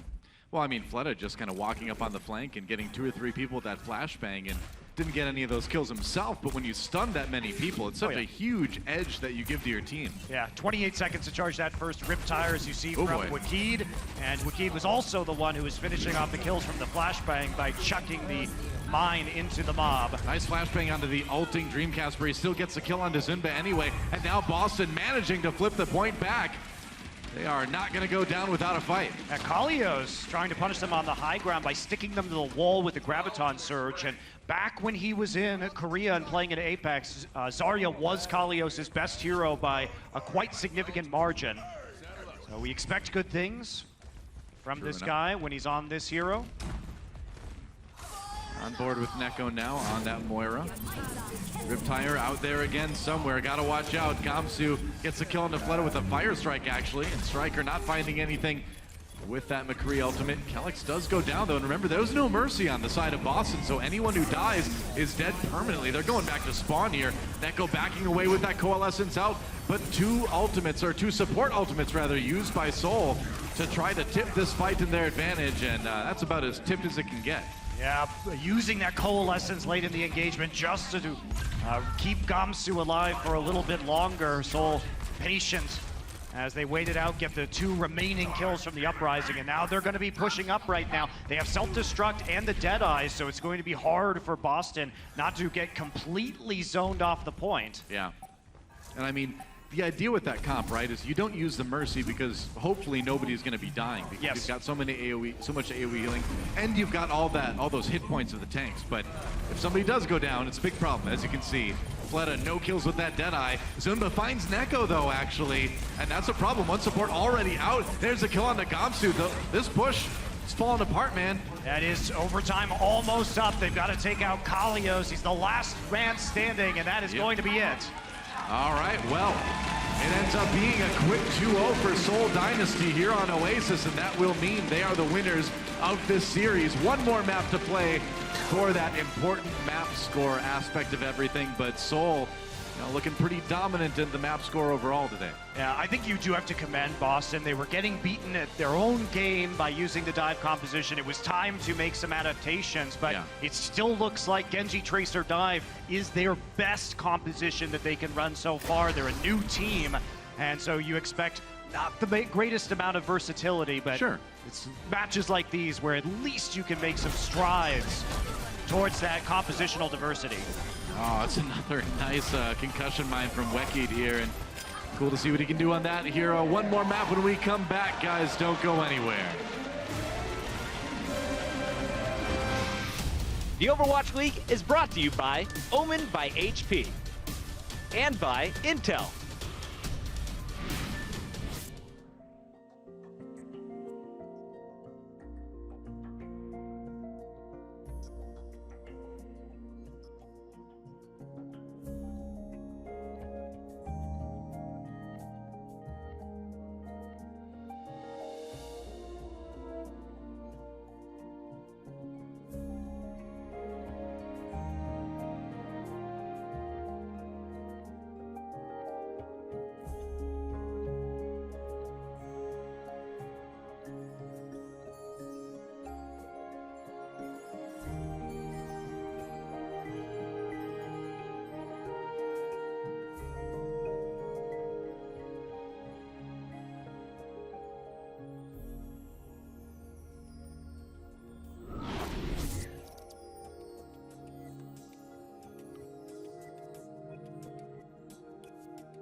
The most successful players in Overwatch history. It's the Seoul Dynasty. It's gonna be fantastic to see. 우승해서 서울 다이너스티라는 이름을 널리 알리고 싶습니다. 당연히 저희 팀이 가장 잘하는 팀인 것 같습니다. And they have added some unbelievable DPS players. Letta before is a guy to watch. 팀이 가지고 있는 목표 또한 우승이죠. blink and you'll miss it. Seoul will take the series. 게이머들이 최고다고 생각합니다. 성적이 보여주는 것 같아요. This team, it has a fantastic core and base of teamwork. 개인 목표는 역시 세계 최고의 플레이어가 되는 게임 목표 역시 세계 최고의 팀이 되는 것입니다. So many stars on this lineup. 팀을 위해서 제 목표는 당연히 우승이죠. 우승을 위해서 모든 것을 할 거고 많은 지원을 할 겁니다. Well, it's hard to argue, guys, that Seoul is anything but the best team in Overwatch League right now. Certainly looking like it as they are up 3-0 over Boston Uprising. A good showing for Boston, but this really did just go all Seoul's way. Yeah, especially that last map. And we'll see if Boston can put up a fight here on Numbani, which will be our last map, if they have any more strategies available to them. Well, no subs as we go into our final map of this 4-map series. That means Wekit is staying in for Seoul. No more swaps to Bunny or Munchkin, who is out there on the bench somewhere. I'm just amazed when we watch Seoul and they bring in Wekid. It's been a little bit, we haven't had enough matches to really understand fully when and how they bring in their substitutes, especially when they have Bunny and Munchkin, and then Wekid's the one playing the Tracer. On a control map, On a control map, that is a bit of a surprising look for this roster, but perhaps, of course, with Wekid also playing the Junkrat, they may have just run the Tracer on that 1 point, and I think that's probably true. Yeah, it's tough to glean too much without more data into the logic right now when it comes to their player usage, but it doesn't seem to matter, Doa, because they keep on winning. Nope, it doesn't seem to matter, at least not quite yet. You know, Boston certainly making them work for it, but it has been fairly dominant in the end. Ooh, I want to go on a Numbani tour. That sounds fun. Let's do it. We're getting a Numbani tour right now, just Noah. not this part of Numbani though. This is where all the rockets and like bullets and crazy robots and museum heists. Right, museum heists. So this part of Numbani, I will pass. Okay. But I'm sure there's lots of other very safer, nicer parts of Numbani. This is not a good advertisement for the Board of Tourism of Numbani. Yeah, it's not actually. Yeah. Not at all. Come to Numbani. If you're good at dodging artillery. Yeah, otherwise, stay home. Well, it is going to be the Ana, which I assume we will also see from Seoul on the defense, because you give Jaehong the opportunity to play that, and he will take it. And a pretty standard look other than that. Dreamcasper on the Soldier 76. Yep, no surprise there, as that is a great hero pick for him. Go on the Ana. So it's going to be Fleta on the Pharah one more time as Seoul Dynasty comes in. Wekid on the Genji. A little bit of dive, a little bit of death from above. Miro scoping out the high ground here as he comes around the corner. Yeah, they're actually all coming in as a unit. Sometimes we see the Pharah flank around the opposite side, but they want to jump on this Ana, the Soldier, immediately. Well, Gamsu comes back to try to defend his backline here. Seoul has managed to push Boston off of the point for the moment, but they're coming back now. Fleta over the top, gotta be careful. Ooh, getting very low in the health department before the heals come in from Toby. Yeah, but what they've done, Seoul, already is force the supports of the Soldier onto the low ground. That was their goal. Come back for a heal and then re-engage. A good kill on the Gamsu there. The zoning has been effective from Seoul, that's for sure. Kalios comes in just to try to buy some time, create some room for maybe the res to come through on Gamsu, which it does. And now Boston may be able to turn this one around. It looks like they will. Nearly 2 ticks taken by Seoul, but that may be all they get unless Wekid has a great Dragon Blade here. I think that was a bold move to pull that out right now, and most of his team was dead. It was a ultra bold move. He had no tanks. It was him and 2 supports. I think left on the point when the Dragon Blade was unleashed. It's a fine line between bold and bad, and I think that may have crossed the threshold there. And we combine them, it's bald. That's a bald. That was a bald Dragon Blade. You think Genji's bald underneath that mask? I have no idea, Doa. I think he probably is. What, did he lose all of his hair in the catastrophe which occurred? Maybe there's some cool like pipes and like wires and stuff going in there too. I don't know, who knows. Wekid going down, gets brought back up again, of course. We need another cinematic to tell us this. Seoul on the attack one more time. Boston a little bit harder to push off the high ground this time around. And here comes Attack Visor. Dreamcasper gets Fleta before the Transcendence comes in. Let's see what the self-destruct does. Not much besides pushing Boston back a bit. Can Seoul capitalize on the positioning, though? Yeah, they've got Miro and Zunba in the backline right now, trying to harass these supports and push them off. It's a 4 versus 2 on the point itself right now. That means Kelix and Gamsu are going to be having a hard time. Fleta dies again. They've had his number the entire time, but Seoul Dynasty making up for it by winning this fight for the moment. Another good delay from Kaleo. Self-destruct comes in, no kills, and Jaehong taking matters into his own robotic hands to get a couple more kills as they're going to finish off point A. That was just some excellent zoning by Seoul. Yeah. You can see how meticulous they are. They push people off the high ground back onto that street, redouble back onto the point, and when Boston tries to re-engage, they send both tanks right back in to zone off the healing from the enemy team, and they just have, of course, commit that nano boost right there. Oh, beautiful by Jaehong. Not bad at all. Yeah, commit the nano boost and the self-destruct, but can't actually finish off those kills, and that's what's been great about Seoul is the divide and conquer tactics that we've seen so far on Numbani. Yeah, well, Neko finds that kill into Weki. Gotta feel good. After losing point A, Weki brought back up again, of course, by the Mercy Res. But Boston trying to keep that payload from moving forward, but they are getting slowly shoved back here. And Toby gonna use that Valkyrie also. Kelix is not available yet, just has it right now. Yep. He's still getting chased around. Oh, Kelix kind of finds himself a little bit on his own here. They're gonna send the self-destruct in. Don't know if they're gonna catch him with it, but it does create a lot of space. Yeah, why not, man? That's what Valkyrie's for. Toby chased down Kelix during his own Valkyrie and picked up that kill. That was Kelix attempting to get back to his teammates. That was a bit of a panic Valk right there, as you saw him isolated on the side, was going to die, and that means there's going to be one fewer crucial ultimate to use to defend on point C. Yeah, Kelix has had some really good Mercy ults today, but that one did seem a little bit out of sorts. They're not showing the same level of ultimate discipline that we saw on some of the other maps. Yep. Seoul still rolls forward here. Gamsu coming in again. Shield broken quickly by Fleta. Here comes Attack Visor now from Dreamcasper. Not finding any kills with that though. Transcendence is going to prevent any more damage from coming in, and now Seoul pushes forward off of that Zenyatta ultimate. See if they can get a bit more. Flashbang doesn't connect, but a couple bullets do. Gonna need to be careful coming around this corner though. Oh, Wekid says, nope, I'm just gonna pull out the blade, man. Couple supports, easy peasy, man. Wekid finally goes down, but he certainly made his presence felt.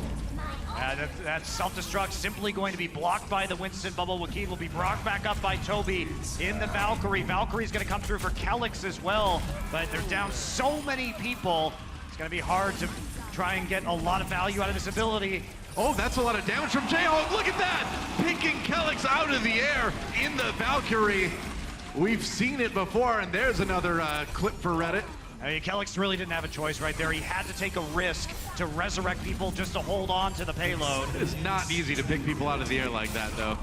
That is impressive stuff from Jaehong. Transcendence gonna pave the way for this payload to get the rest of the way. Here in point C, one by one coming on to the point to try to stop it, but it's not enough. And Seoul will complete their attack run here on Numbani.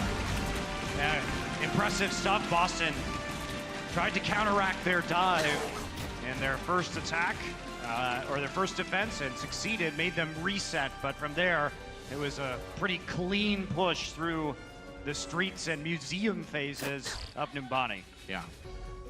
That attack from Seoul at point A was really just fun to watch. I mean, just a great use of positioning and zoning and all that. And it was so methodical, too. We see so many teams in Overwatch just kind of go in and try to hit that back line hard and try to just get those picks. But Seoul was very much like, this is our space now. You can't come here. Now we're going to move you here.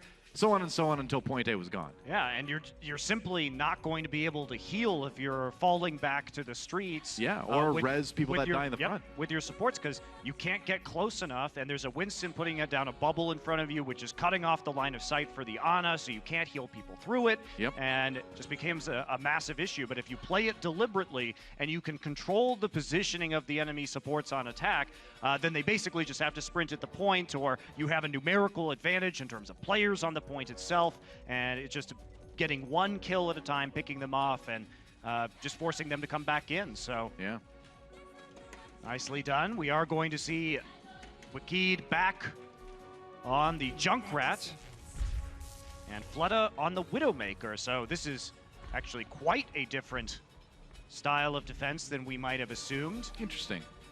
Wakid will be on the far side trying to control the choke points if they choose to go to that high ground, and Fleta, as a result, should get a lot of opportunities for some long-range snipes.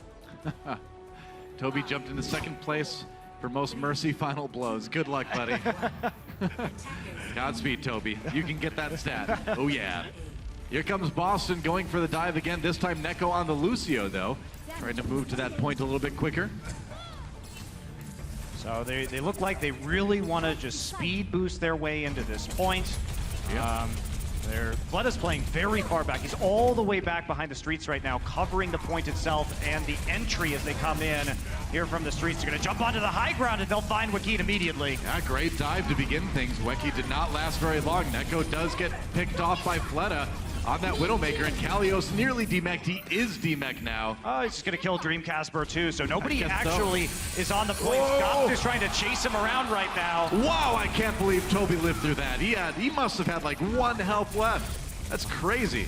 Nick of time. Didn't live through that one, though. And he's not going to live through that one, but both of the Mercies will go down alongside Neko again. Yeah. So Seoul, in spite of a bad dive, pulls it off, but Fleta had all the room in the world to work right there, and as soon as they went onto the point itself, Fleta hits a couple of headshots, and that's going to stop Boston's advance. Well, you're really just not expecting the Widowmaker if you're Boston, too. I mean, you do a pretty normal, well-executed dive, you kill Junkrat, but you're just not counting on those shots coming from way over where Fleta is.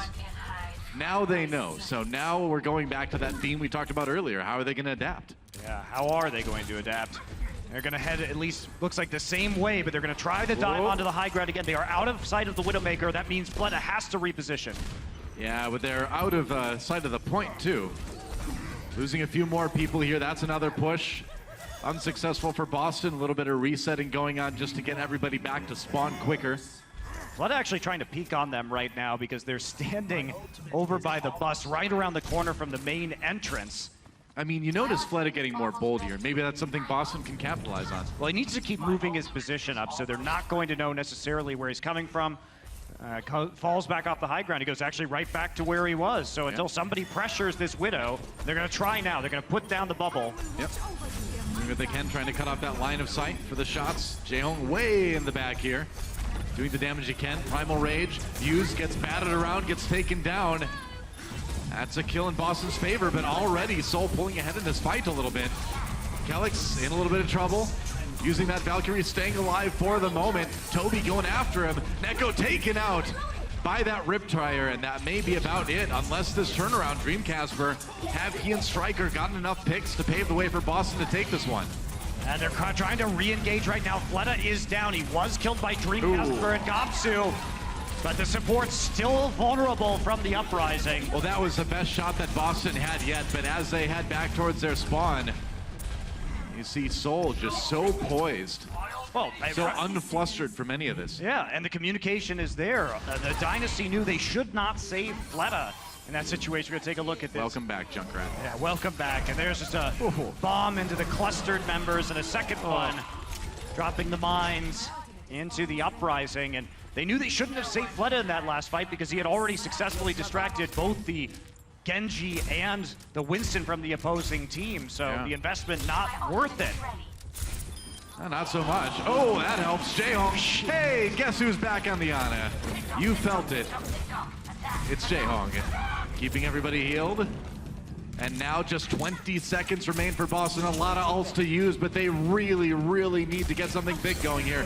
Oh, and Neko in a little bit of trouble. Pops the Transcendence. He's been so separated from the rest of his team. That was really odd that he tried that flank. Odd and disastrous for Boston, as they are going to be without that support ultimate. Fleta still looking for shots. He's going to get dove. We're into overtime now. Jaehoong was hiding, waiting for the pressure to come up. Oh, nice shot with that biotic grenade. Helps Wicked get the kill onto Kellex, trying to keep Fleta alive. Manages to do just that. And the members of Boston falling once again. OT will only last about as long as these tanks do, I think. Kalios does get two with the self-destruct. This might be it. They got it. I think they got the point, man. They got the point. They off for long enough. That's crazy. It was only Miro who was on the point, while the rest of the members of Boston were trying to dive that back line. And so a couple members in reserve forcing Miro out early. They were slowly moving up that control percent. Well, you talk about positioning, and that's something that Seoul may have kind of forgotten here at the end, is they were still very close to taking it when they came in with this push based on some of the previous ones. And yeah, check that out. So the payload's moving. We're not done quite yet. As you can see at the start of that replay, they had already gotten those 2 ticks from just having Miro engage earlier. Everybody else was falling backwards, trying to deal with the aggression of the Boston front line. And speaking of aggression here, Striker throwing that pulse bomb in, getting Jaehoong right after Dreamcasper gets a kill of his own. Boston certainly not going down without a fight here. I don't know if Jaehoong's going to be sticking with this Ana anymore. Yeah, I think it's time to swap, and he already has. He's on the Zenyatta now, but that's going to be point B for Boston. I doubt Seoul can get there in time to stop them. They're not even going to try. So just like that, 2:43 on the clock in Boston with a bit of time to actually tie things up. Yeah, absolutely. And Fleta, of course, moving over to the McCree as well. Boston back and looking comfortable on this dive. This is where they've been the most successful in the early parts of this Overwatch League season, and just coming back to it right now. Dreamcasper looking for that window to use his ultimate. Yeah, here's where it gets really tricky. Nice reflect into Fleta. Striker capitalize on it. Dreamcasper getting the back lines. There's a kill onto Jaehoong. Still hasn't even needed to pull the Dragon Blade yet. Gets both supports. Boston putting together a miracle push here at the end of their attack run. Yeah, but they didn't get much movement on the card because Miro was there stopping it from pushing forward towards the point. So the result of that fight is a win. Wicked is still behind the members of Boston, by the way. He's going to use that Riptire. He's up on the high ground. You can see it coming through. A big Riptire would be really nice for Seoul right now, as that payload is basically there. They get Neko, and that's going to be the ticket for Seoul to push ahead. Boston, even if they are taken down here, which it looks like they will be pushed back a little bit at least. Well, Kellex popped the Valkyrie. They're going to commit to this. Oh, okay. Enough of that, says Zunba, man. That is a 3K with the self-destruct, and Boston needs to reset. They've still got a little over a minute left, though. Yeah, that was actually around the corner, away from the payload. Tricky, and very tricky. That Diva mech slipped around the corner, as you're going to see. So they're all afraid of Miro right now in the front line. Going to try and push it back, and then watch this. Oh, yeah. Just catching him right as Kellex comes around. So close. Lined it up so it just went right into the door, too. A bit of luck there, and Kellex almost escaped. Yep. Boston not out of it quite yet. Transcendence coming in. Gamsu does fall. Seoul with the early tank kill to stabilize here on the payload. They're going to get Striker too, so now Dreamcasper running back. He's still got that Dragon Blade. They've still got at least one more attack here. But this is smart. Fall back if you're Boston right now. Oh, yeah. You have time for another attack. You just saw the Transcendence come out. You just saw the Valkyrie come out. So if you can get the big Dragon Blade, might be able to push this to the end. Yeah, that's right. Here we go. Final attack coming in for Boston. They need to make it work. They do get Fleta early, but remember, the respawns are so close. Uh-oh, Toby in a little bit of trouble. Here comes the Dragon Blade. Supports in danger. Dreamcasper, he can't find them though. He doesn't know. Now he finally finds Toby. Can he get the kill? Puts the blade back. The healing comes in. Neko falls on the other side. And Dreamcasper, they needed him to have a big blade, and it did not work out. Now he's low health, facing down the Junkrat, but the kill's coming through for Boston. We're into overtime. Can Seoul barely hold here? Zumba falls. Yeah, Toby with the Valkyrie up, so Fleta Comes back and picks off 2, and it looks like that is going to be it for Boston as the members start to fall one by one. Yeah, it seems that way, man. What a push for these guys. But in the end, just like it's been all series, Seoul a bit too strong, and they will take the 4-0. Another impressive showing from Seoul Dynasty. And if you look at the Boston Uprising, too, I mean, you can't really say a lot of things they did wrong in that series. It's just, when it comes down to it, Seoul is just better. But good showing by Boston. Yeah, I really like what we're seeing on some of, at least with their internal team communication when it comes to using those ultimates. Yeah. When they've been running the dive, they've been at their strongest. So from here on out, it's just about getting some more team compositions under their belts and fixing some small errors on that dive. But they're going in the right direction. Seoul's still the king. What can you say, guys? We'll be back in just a moment.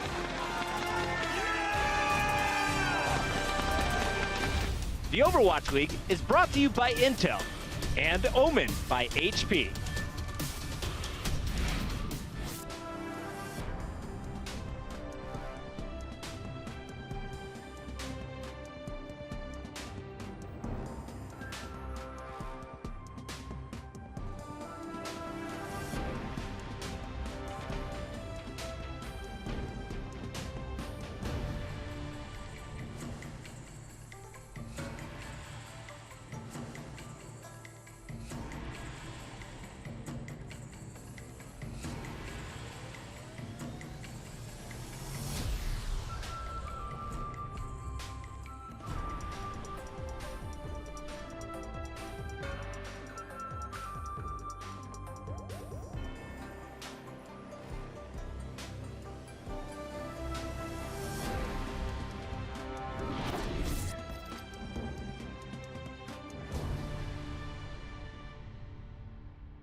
Hey everyone, we're back once again.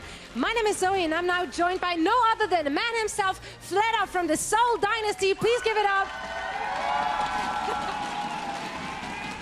Fleta, first of all, of course, congratulations to you and your team for yet another victory. You in the past have been a part of teams which unfortunately didn't see that much success. Now you're joining the Seoul Dynasty. What is it like to play alongside such talented players and a team which has so much potential to actually win the whole league? 먼저 플레타 선수의 성공과 윈과 그리고 저희 서울팀의 승리에 대해서 축하드리고요. 지금 플레타 선수가 최고의 선수들과 함께 좋은 팀에서 경기를 하고 계신데 전에는 플레타 선수 잘 하셨지만 이렇게 좋은 경기력을 가진 선수들이 아닌 팀들과 경기를 하셨었잖아요. 지금 이렇게 잘하는 선수들과 하시는 기분이 어떠신가요? 일단은 세계 최고의 선수들과 함께해서 항상 즐겁고 또 영광이라고 생각합니다.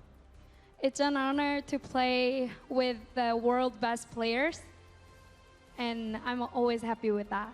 Well, we're always happy to see you on that stage as you go off on literally every hero you can play, and you can play a lot of them, really. Now, so far your team is undefeated, but next week you're going to go up against NYXL, and this is the first time we're actually going to see two Korean teams facing off against each other. How do you think you guys going to do against them?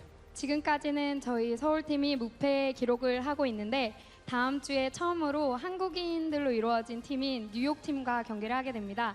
경기 결과에 대해서 어떻게 될 것이라고 예상하시나요?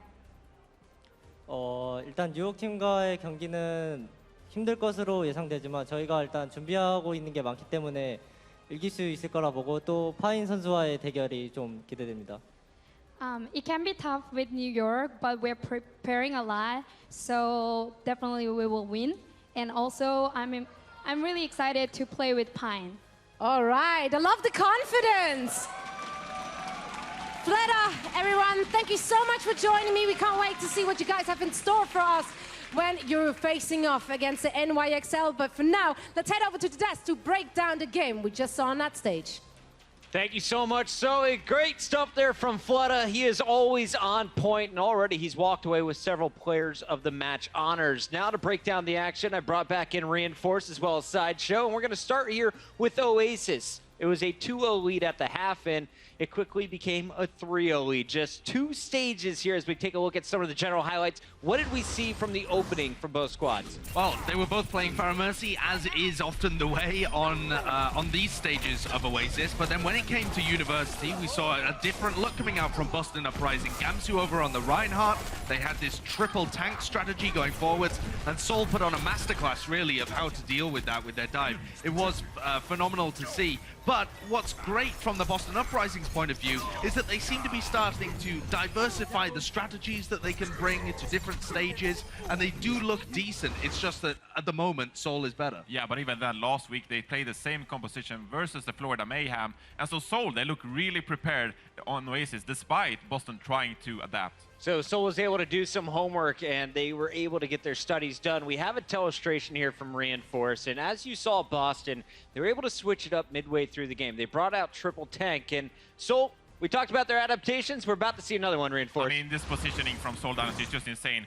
So Boston Uprising is playing this tank, Death Ball, and they're going to collapse on someone. But I want to point out Seoul Dynasty's rotations here. This is a retake from Seoul, and we're going to see in the upper hand of the screen, Sunba and Miro rotating on the upper, and we're going to see Wicked rotating down here, and just Seoul is spreading out so much. So as we play this clip out, we're going to see that Boston is trying to capitalize and collapse on someone with the Lucio speed boost. In this case, it's going to be Fleta coming out of the spawn. But before we even get there, I want to just pause here for a second. I mean, just look how Seoul Dynasty is spread out on this clip. We have Miro on the upper center of the screen. We have Sunba up here as well. Wicked down here with a Rip Tire. Rija Hong on the bottom. Fleta on the left side of the screen with Toby. So, I mean, with this kind of spread coming out of Seoul Dynasty, Boston Uprising, they really can't capitalize on pushing all of these guys at the same time. So they get Fleta here, and then they have to rotate back to the point. But because Seoul Dynasty is so split up, they really can't continue this death ball. Wicked's Junkrat is going to just cause a mess here. Toby's going to resurrect Fleta. And because of these rotations, I mean, it's so impressive how they just dismantle this tank composition from Boston. And this is one of the reasons as well that we've seen Reinhardt kind of take a dip out of the meta, because when you have such mobile heroes and you can spread out and you have the coordination, the Reinhardt-centric compositions that all have to stay together and move around the map, they can't find anybody to pin down. I mean, they essentially just went 6v1 onto Fleta there and then got collapsed by the other 5 members of Seoul Dynasty. So it's very difficult to get value out of these Reinhardt compositions unless your opponent is running something that's similarly static.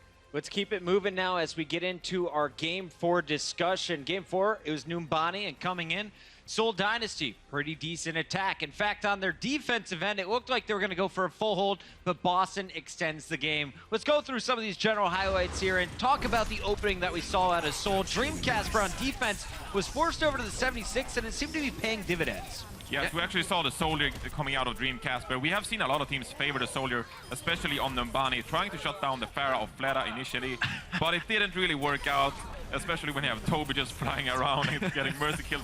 Rejong comes in as well, gets fixed, and Kalex overall through this series got picked off quite a lot compared to the counterparts on Seoul Dynasty, so maybe calm down his aggressiveness a bit on the Mercy. And I think for Kalex as well, something you see with Toby and Seoul Dynasty is that when Toby goes for these aggressive resurrects or aggressive positionings, that a lot of the time somebody else on his team will be doing something that draws all of the attention of their opponents. On Horizon, we saw him going in for 2 really clutch resurrects, but nobody could attack him because there was a Dragon Blade on the other side of the map.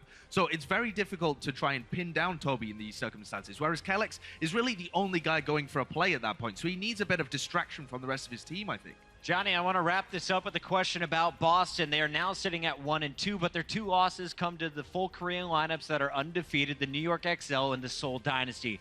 How good is this team right now, and where do you expect to see them at the end of these 10 games that they're playing through stage 1? Well, they have been pretty impressive when they're playing their dive compositions, and we see a lot of the Western teams, Philadelphia, Gladiators, all of them are opting for these dive compositions. And so Boston has been performing really well, very disciplined dives as such. Yeah. But when it comes to these Korean teams, I mean, the Koreans just read them and just counterplay so much. So they don't really rely so much on individual skill going up against Korean teams, and they struggle so much harder. For me, every week it looks like Boston's getting a little bit better, but they still have a bit of a ways to go. One man that doesn't need any help, his current play is pretty solid enough to get our player of the match, sponsored by Omen by HP. It's Miro, and the man was going off since the very beginning on Junkertown. Yes, and I mean, he hasn't had that much playtime throughout Overwatch League thus far, but finally they found a use for his aggressiveness, and they just punished Boston Uprising throughout this series. Yeah, he is so aggressive, and he very rarely gets punished for his aggressive positioning, mostly because he's either got the Primal Rage or Toby's in a position to resurrect him. So he's able to make so much space for his team, whilst playing so aggressively, able to get right up in their faces, do a huge amount of damage, disruption, space creation. His statistics are also kind of crazy, Johnny. Yes, they are. I mean, you look at the deaths here. I mean, 4.61, which isn't considerably that high comparing to other Winstons, but he is still so aggressive. So this guy really knows his limits, and especially the Primal Rage usage is just flawless coming out of Miro. Great games out of Miro. Go ahead, yeah, Sacho. Something that really, when you look at that players knockback, 272 players knockback, that's the impact and the impact on the leap.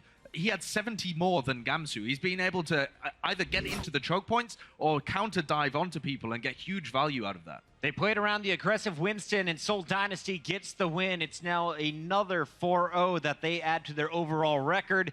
4-0 overall match count for Seoul Dynasty, our first team to do so. Coming up next, though, we got a battle between 2 0-3 teams. It's going to be the Shanghai Dragons taking on the Florida Mayhem. We'll find out which of these squads is walking away with their first big win of the regular season. 5, 4, 3, 2, 1.